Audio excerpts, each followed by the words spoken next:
belajar materi fisika. Fisika itu sangat lekat dengan kehidupan sehari-hari, termasuk pada bahasan di pertemuan hari ini. Kira-kira materi apa ya yang akan kita bahas sekarang? Nah, biar gak penasaran, simak video ini sampai selesai ya. Hari ini kita akan mempelajari bab tentang dinamika rotasi benda tegak. Namun sebelum ke pembelajaran, Ibu akan menyampaikan terlebih dahulu tujuan pembelajaran pada hari ini. Yang pertama, melalui pengamatan gambar dan video pembelajaran, peserta didik dapat menguraikan faktor-faktor yang mempengaruhi momen gaya atau torsi dengan benar. Yang kedua, melalui pengamatan video pembelajaran, peserta didik dapat menganalisis hubungan antara momen gaya atau torsi, kemudian gaya, dan lengan gaya dengan benar.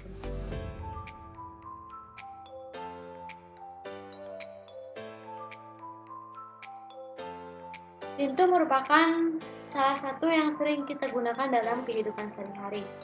Terdapat satu bagian yang sangat berperan penting saat kita membuka atau menutup pintu, yaitu gagang pintu. Mungkin di antara kalian pernah bertanya-tanya, kenapa gagang pintu selalu diletakkan jauh dari entrance? Atau mungkin bagaimana jika gagang pintu diletakkan dekat dengan excelnya? Ternyata letak gagang pintu ini berkaitan erat dengan konsep fisika. Ketika kita menarik atau mendorong gagang pintu dengan gaya F, pintu akan terbuka atau tertutup. Nah, gerakan terbuka atau tertutup ini menandakan kalau pintu mengalami gerak rotasi. Apa itu gerak rotasi? Gerak rotasi merupakan gerak pada lintasan melingkar atau berputar. Contohnya pada biang lalat. Ya, nih, pasti kalian juga pernah menaiki biang lala. Nah, biang lala ini merupakan salah satu contoh dari gerak rotasi. Nah, ada pula yang dinamakan dengan gerak translasi, yaitu gerak yang satu arah. Contohnya, ketika kita mendorong meja, gerakannya kan satu arah. Kemana arahnya? Ke depan, atau ke samping, dan lain sebagainya. Jadi perbedaan dari gerak rotasi dan translasi itu, kalau gerak rotasi gerakannya melingkar, kalau gerak translasi gerakannya hanya satu arah. Nah, pada saat pintu bergerak terbuka atau tertutup, pintu memiliki sumbu putar atau poros yang letaknya ada di engsel pintu, ya. Ternyata tanpa sadar kita menerapkan konsep torsi pada kegiatan membuka atau menutup pintu. Nah, yang menjadi pertanyaan sekarang adalah, apa yang dimaksud dengan torsi? Nah, torsi atau bisa disebut juga dengan momen gaya, itu menyatakan seberapa besar gaya yang diberikan untuk memutar suatu benda terhadap poros tertentu. Nah, torsi ini merupakan besaran vektor, ya, yang artinya dia memiliki nilai dan juga memiliki arah. Karena memiliki arah, torsi dapat bernilai positif dan juga bisa bernilai negatif, tergantung dari arah putaran momen gayanya. Jadi di sini nih, kita memberikan gaya sektor F1 pada batang ini. Ini porosnya ya, batang ini bisa berputar ya, karena ada poros sumbu putarnya. Nah, ketika kita memberikan gaya F1, arahnya ke sini melihat, otomatis batang ini akan bergerak ke arah mana? Ke sini kan, berotasi kan? Nah, arahnya kemana nih? Arahnya adalah searah dengan arah jarum jam, gitu kan? Searah dengan arah jarum jam, ya. Searah dengan arah jarum.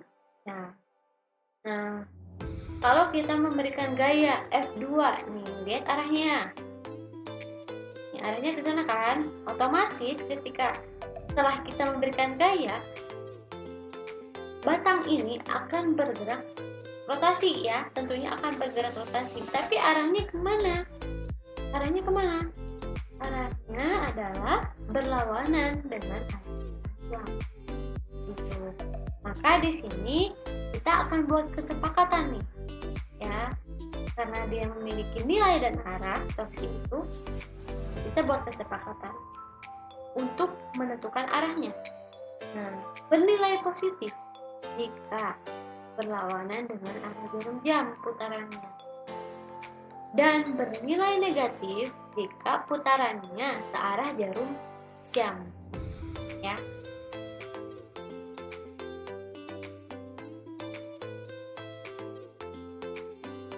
Karena torsi adalah besarnya gaya yang diberikan untuk menyebabkan benda berputar, maka torsi dipengaruhi oleh dua hal, yaitu gaya yang diberikan dan jarak dari gaya yang diberikan terhadap porosi.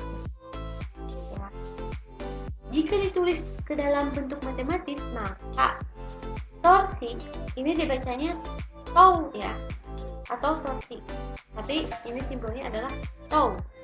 Tau sama dengan F dikali dengan E. Torsi sama dengan gaya dikali dengan jaraknya. Rumus ini digunakan jika gaya itu tegak lurus dengan jarak atau bernilai 90 derajat. Ya. Nah, rumus ini digunakan ketika dia tegak lurus atau bernilai 90 derajat. Nah, kalau gaya yang bekerja pada lengan gaya membentuk sudut theta, maka rumus yang kita gunakan adalah tau sama dengan F sin theta dikali dengan R. Nah, jadi kalau misalkan rumus yang tau sama dengan F dikali R itu digunakan untuk kasus yang tegak lurus ya, kondisi yang tegak lurus atau membentuk sudut 90 derajat. Nah, kalau tau sama dengan F sin theta dikali R, rumus ini digunakan ketika selain dari kondisi tegak lurus atau selain dari sudut 90 derajat. Misalkan 30 derajat, 45 derajat, maka gunakan rumus. Nah, di sini ada keterangannya.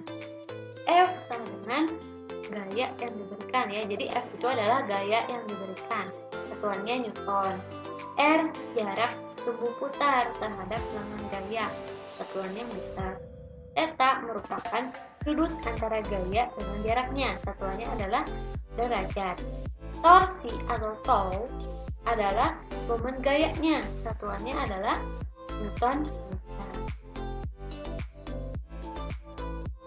Nah, apa bedanya dengan kedua rumus ini? Ya, tadi kan ada dua rumus ya, buat yang tegak lurus dan selain yang tegak lurus. Apa bedanya? Kenapa jika gaya yang diberikan pada lengan gaya yang tegak lurus tidak ada sinnya? Ya, betul kan? Ini tidak ada sinnya. Kalau yang tegak lurus itu kenapa? Nah, jika sudut yang terbentuk itu tegak lurus, maka kan sudutnya adalah 90 derajat ya. Dan 90 derajat itu hasilnya adalah 1. Maka kalau kita pakai rumus yang ini untuk kasus yang tegak lurus, berarti hasilnya akan menghasilkan rumus yang ini. Kenapa? Nih kita uraikan ya. Tau sama dengan F sin theta-nya kan 90 ya kalau tegak lurus, sin 90 derajat dikali dengan sin 90 hasilnya 1. Maka tau sama dengan F dikali 1 adalah F. F dikali R ya F kali R ya. Berarti hasilnya adalah torsi atau tau sama dengan F dikali dengan R. Itu. Jadi gak perlu ditulis kalau misalkan tegak lurus atau sudutnya 90 derajat. Gak perlu ditulisinnya. Ya. Jadi cukup pakai tau sama dengan F dikali R. Nah, ibu tekankan lagi kalau misalkan membentuk sudut selain 90 derajat, maka kalian menggunakan rumus yang ini. Tau sama dengan F sin theta dikali dengan. Oke, contoh supaya kalian lebih paham ya untuk kasus yang tegak lurus ini. Contoh di sini, ini kasusnya gambarnya seperti ini ya, tegak lurus ya, tegak lurus. Ini diberikan gaya sebesar 20 Newton.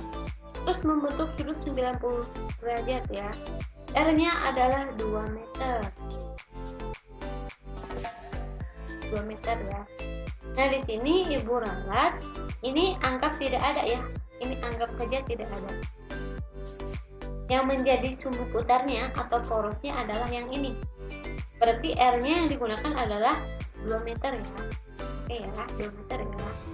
Nah, sekarang kita gunakan kedua rumusnya supaya membuktikan kenapa kalau yang tegak lurus nggak perlu pakai sin theta. Oke, yang pertama nih kita pakai rumus yang ini. Tau sama dengan F dikali dengan R. F-nya kan di sini 20 Newton.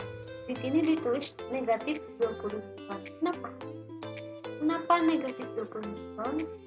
Karena ingat kembali kesepakatan yang kita buat di sebelumnya bahwa ini kan lihat arah gerakannya ketika diberikan gaya 20 Newton arahnya seperti ini, maka patahnya akan berputar ya. Kemana arahnya? Searah dengan arah jarum jam. Tadi dikatakan bahwa kalau searah dengan arah jarum jam, maka tandanya adalah negatif. Gitu. Jadi negatif 20 Newton. F-nya dikali dengan R. R-nya adalah sumbunya di sini ya. Maka R-nya adalah dari gaya ini ke sumbu ini. Jaraknya adalah 2 meter. Berarti negatif 20 Newton dikali 2 meter. Hasilnya adalah negatif 40 Newton meter. Itu pakai rumus yang pertama. Sekarang kita gunakan rumus yang ini. Tau sama dengan F sin theta dikali dengan R.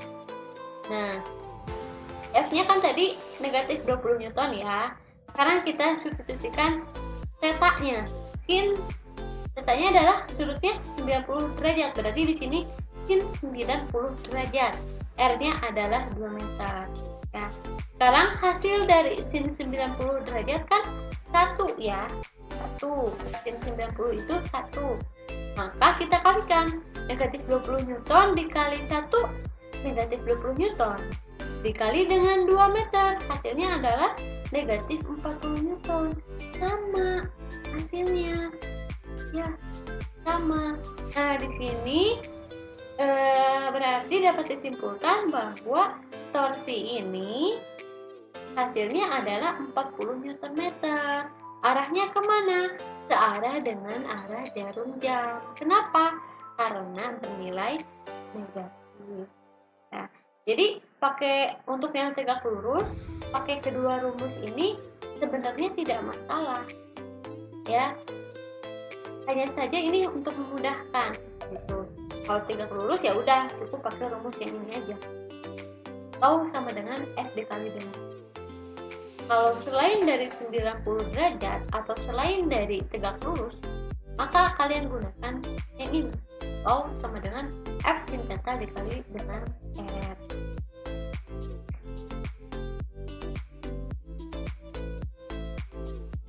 Oke, sekarang apa hubungannya antara gaya dengan letak dari gagang pintu tersebut? Antara momen gaya atau torsi dengan letak dari gagang pintu itu. Nah, engsel pintu dianggap sebagai poros, ya. Ini engsel pintu dianggap sebagai poros.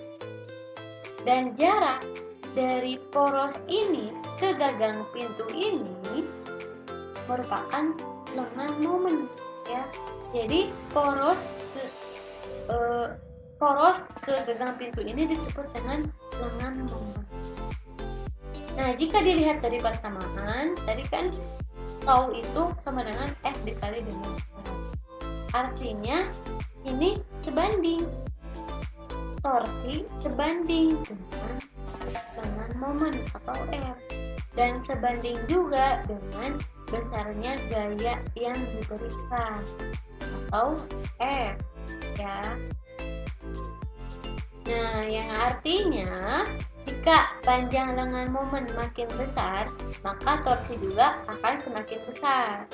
Begitu juga sebaliknya, jika panjang lengan momen semakin kecil, maka torsinya juga akan semakin kecil. Ya, jika jarak, kita lihat lagi. Jika jarak dari engsel pintu ke gagang pintu makin besar atau semakin jauh ini ya, maka pintu akan lebih mudah kita buka atau kita tutup. Nah, sebaliknya, jika jarak engsel pintu ke gagang pintu ini makin kecil atau semakin dekat, maka pintu akan sulit untuk kita buka atau kita tutup. Ya, dalam praktiknya, saat kita membuka atau menutup pintu dengan mendorong atau menarik gagang pintu di bagian ujung atau bagian yang jauh dari engsel, pintu akan lebih mudah terbuka atau tertutup ya, karena letak engselnya dengan gagang pintu itu saling berjauhan. Nih, seperti gambar ini. Ini kan letak engsel sama gagang pintu saling berjauhan. Jadi pintu itu akan lebih mudah untuk kita buka atau kita tutup. Ya. Beda dengan si engsel ini jaraknya berdekatan dengan gagang pintu ini, ya. Maka untuk membuka atau menutup pintunya akan menjadi sedikit sulit. Seperti itu. Nah, dari perbandingan itu tadi kan dianalisis kedua perbedaannya ya, ketika jarak engsel yang letaknya berjauhan dengan gagang pintu akan mudah untuk membuka atau menutup pintu. Begitupun sebaliknya, ketika engselnya diletakkan atau jarak engsel dengan gagang pintu itu berdekatan, maka akan lebih sulit terbuka atau tertutup ya. Nah, dari perbandingan itu dapat disimpulkan bahwa letak gagang pintu yang berjauhan dengan posisi engsel bertujuan untuk meminimalkan gaya yang dikeluarkan. Ya. Jadi saat membuka atau menutup pintu, jika letak gagang pintu berjauhan dengan engsel, maka akan mengeluarkan gaya yang lebih sedikit. Jadi kita nggak akan ngerasa berat buat membuka pintu, karena letak gagang pintunya itu sudah tepat ya. Jadi berjauhan dengan engselnya gitu. Kalau berjauhan dengan engselnya, maka akan lebih mudah untuk membuka atau menutup pintu ya. Jadi meminimalkan gaya yang kita keluarkan. Seperti itu. Nah, di sini ada contoh soal. Sebuah batang panjangnya 2 meter diberi gaya sebesar F ya, nilainya adalah 20 Newton dengan sudut 30 derajat ya. Hitunglah momen gayanya. Berarti ditanyakan adalah momen gaya atau torsi. Nah, ini gambarnya seperti ini. Yang pertama, F-nya adalah 20 Newton ya. Lihat arahnya. Arah F-nya otomatis kan ketika diberikan gaya seperti ini arahnya, batang ini akan bergerak kemana? Ke sana kan? Berarti kemana? Berlawanan arah jarum jam. Sesuai kesepakatan, kalau berlawanan arah jarum jam, maka nilai F-nya apa? Positif. Ya, berarti udah betul ya, F-nya positif 20. Sekarang sudutnya atau theta. Theta-nya membentuk sudut 30 derajat, maka theta sama dengan 30 derajat. Kemudian jaraknya, R-nya dari gaya yang diberikan, ini kan gayanya seperti ini ya, ini gaya yang diberikan sampai ke sumbu putarnya atau porosnya. Berapa jaraknya? 2 meter.